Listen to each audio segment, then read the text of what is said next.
আমি এক সপ্তাহ টাইম দিচ্ছি, এটা প্রত্যাহার করে নিন। আজকে সতর্ক করছি, পুলিশ দিয়ে হিন্দুদের ওপর আক্রমণ করা বন্ধ করুন। আমরা কয়েকদিন পরে প্রথমে নন্দীগ্রাম থানার, পরে এসপির কাছে বিজেপির পতাকা নিয়ে নয়, ধ্বজ নিয়ে সব দলের হিন্দুদের নিয়ে আমরা থানা এবং এসপি অভিযান করব। জেলা পুলিশকে প্রকাশ্যে হুঁশিয়ারি শুভেন্দু অধিকারী। রাজ্যে পুলিশকে শাসক দলের দলদাস বলে লাগাতার আক্রমণ শানিয়ে যাচ্ছেন বিরোধী দলনেতা শুভেন্দু অধিকারী। বৃহস্পতিবার পূর্ব মেদিনীপুরের নন্দীগ্রামে দলীয় কাজে গিয়ে সাংবাদিকদের মুখোমুখি হয়ে শুভেন্দু বিস্ফোরক অভিযোগ করেন। তিনি জেলা পুলিশকে হুঁশিয়ারি দিয়ে বলেন, আজকে সতর্ক করছি, পুলিশ দিয়ে হিন্দুদের ওপর আক্রমণ করা বন্ধ করুন। আমরা কয়েকদিন পরে প্রথমে নন্দীগ্রাম থানায়, পরে এসপির কাছে বিজেপির পতাকা নিয়ে নয়, ধ্বজ নিয়ে সব দলের হিন্দুদের নিয়ে আমরা থানা এবং এসপি অভিযান করব। আমি একটা সপ্তাহ টাইম দিচ্ছি, এটা প্রত্যাহার করে নিন। কি বলছেন বিরোধী দলনেতা শুভেন্দু অধিকারী, শুনবো এবার। আমরা এই 9 জন হিন্দুকে এই ধরনের অবৈধ কাজ করার জন্য প্রথম নন্দীগ্রাম থানায়, পরে এসপির কাছে বিজেপির পতাকা নিয়ে নয়, ধ্বজ নিয়ে সব দলের হিন্দুদের নিয়ে আমরা থানা অভিযান আর এসপি অফিস অভিযান করব। আমি এক সপ্তাহ টাইম দিচ্ছি, তা প্রত্যাহার করে নিন। আর দীপাঞ্জনের কেস আপনাদের দয়া করতে হবে। আমি এর আগে সমবায় সমিতির নির্বাচন নিয়ে এই জেলার এই দলদাস এসপি সৌমদীপ ভট্টাচার্যকে উচিত শিক্ষা হাইকোর্ট থেকে দিয়েছিল। দলের নেতার ছেলেকে ভিলেজ পুলিশের চাকরি থেকে সরিয়ে দেওয়া প্রসঙ্গে গর্জে ওঠেন শুভেন্দু। এই বিষয়ে তিনি বলেন, দিলীপ পাল 2018-19 সাল থেকে প্রত্যক্ষভাবে বিজেপির নেতৃত্ব দেন। তার আগে তিনি বাম নেতা ছিলেন। তার নেতৃত্বে ওখানে বিজেপি শক্তিশালী হয়, তাকে অনেক কিছু দেবার প্রলোভন দেখানো হয় চলে আসার জন্য। উনি লোভের কাছে আত্মসমর্পণ করেননি, তিনি মেরুদণ্ড সোজা রেখে রাজনীতি করেছেন। এরপর তার ছেলে দীপাঞ্জন পাল ভিলেজ পুলিশে কাজ করতেন। তাকে বলা হয়, আপনাকে কর্মচ্যুত করা হলো। মেসেজ দিয়ে তার ডিউটি অফ করে দেন নন্দীগ্রাম 2 নম্বর ব্লকের রেয়াপাড়া ফাঁড়ির ইনচার্জ। এই দীপাঞ্জনকে বলা হয় ডিউটিতে আসা যাবে না। আমরা এটা জানার পর দিলীপ পালের সঙ্গে কথা বলি। দিলীপ পাল বলেন, আমার কাছে প্রস্তাব ছিল বিজেপি ছেড়ে তৃণমূলে যোগ দিতে হবে, আমি রাজি হইনি বলে আইপ্যাক পূর্ব মেদিনীপুরের এসপিকে দিয়ে এটা করিয়েছে। আর কি বললেন বিরোধী দলনেতা শুভেন্দু অধিকারী, শুনব। প্রত্যক্ষভাবে ভারতীয় জনতা পার্টির নেতৃত্ব করেন, তার আগেও তিনি বামপন্থীদের বড় নেতা ছিলেন। তার নেতৃত্বে ওখানে বিজেপি সংগঠন শক্তিশালী হয়। তাকে বলা হয় যে আপনাকে আমরা এটা ওটা XYZ অনেক কিছু দেব, আপনি চলে আসুন। উনি আদর্শগতভাবে রাজনীতি করে এসছেন চিরদিন। লোভ লালসা চাওয়া পাওয়ার কাছে আত্মসমর্পণ করেননি। তিনি ওনাদের প্রস্তাবে রাজি হননি এবং তিনি দলের কাউকেও জানাননি যে প্রস্তাব এসেছিল, প্রত্যাখ্যান করেছি। কারণ তিনি কোন মেরুদণ্ড সোজা রেখে তার স্বাধীন চেতা সিদ্ধান্ত নিয়েছেন। এরপরে প্রতিহিংসার রাজনীতি করে তার পুত্র দীপাঞ্জন পাল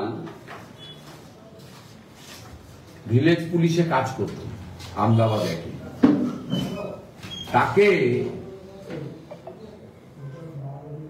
বলা হয় যে আপনাকে কর্মচ্যুত করা হলো এবং একটা হোয়াটসঅ্যাপ মেসেজ দিয়ে তার ডিউটি অফ করে দেন আমাদের নন্দীগ্রাম 2 নম্বর ব্লকে রিয়াপাড়া ফাঁড়ি যিনি ইনচার্জ আছেন। রিপোর্টিং অথরিটি তিনি ছিলেন 7টা অঞ্চল ওখানে। এই দীপাঞ্জনকে বলা হয় যে আসা যাবে না, ডিউটিতে আপনাকে কর্মচ্যুত করা হবে। আমরা এই খবরটা জানার পরে দিলীপ পাল মহোদয়ের সঙ্গে যোগাযোগ করি। আমি নিজে ফোনে কথা বলি, আমাদের অফিস থেকে লোকজন যান,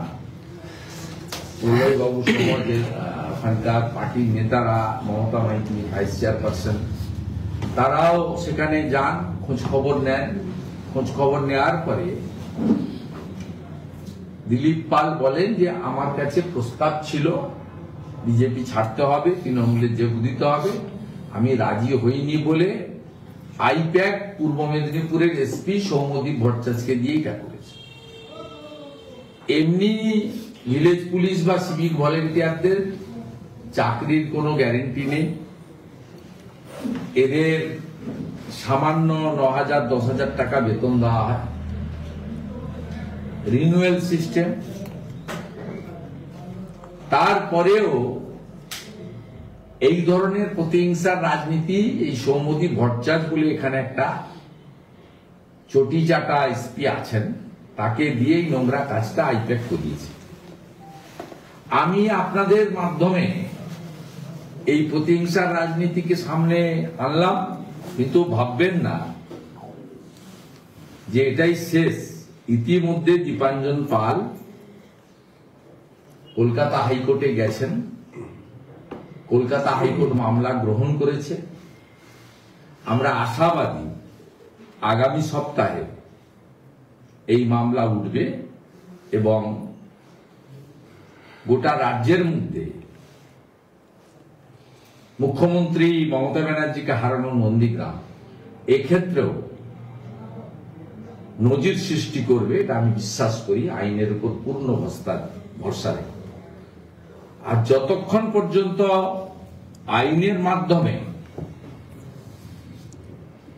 এই লড়াইতে দীপাঞ্জন বা দিলীপ পাল না জিতছেন, ততক্ষণ পর্যন্ত ওই সামান্য অর্থ রাজ্য সরকারের, মমতা ব্যানার্জির ব্যক্তিগত অর্থ নয়।